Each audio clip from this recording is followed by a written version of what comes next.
we were presented with the opportunity for a visit to Africa because we sponsor a local charity called Armagh Friends of Africa.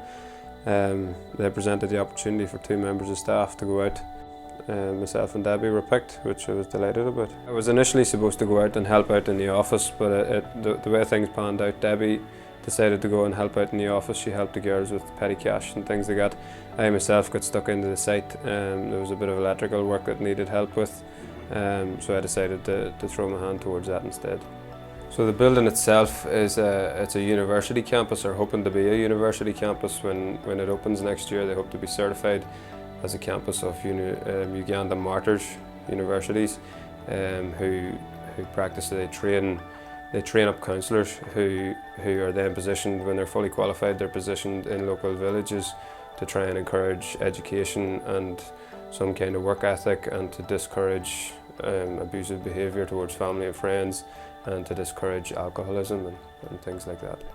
Whenever me and Connor first arrived, the people were very welcoming, they were very friendly, they appreciated that we were going out to visit them and to help them. As well as getting out there to see where the money that's been put into the charity goes, and being able to help the locals with the work that they're doing out there as well.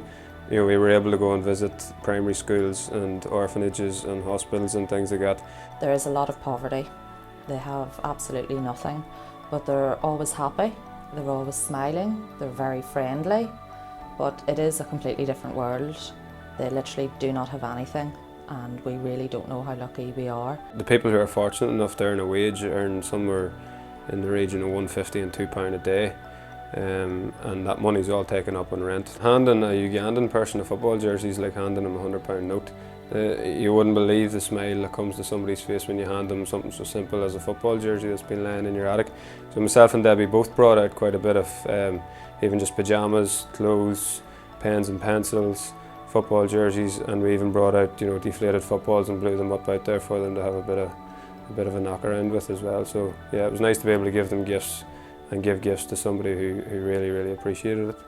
So we got the chance to go and visit a clergy-ran place where there was maybe 40 or 50 locals learning religious studies and everything else, and they even prepared dances and songs from their local tribes just as a welcome song for these white people coming to visit. So it just shows how much they think of visitors over there. I find the place wonderful, the people wonderful, the work that they're doing and trying to do.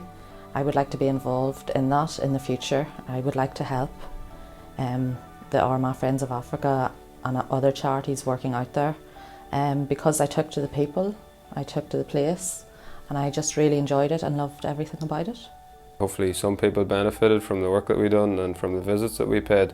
And Uganda's, despite the poverty, it's a wonderful country, and it definitely would be a wonderful thing to do again sometime.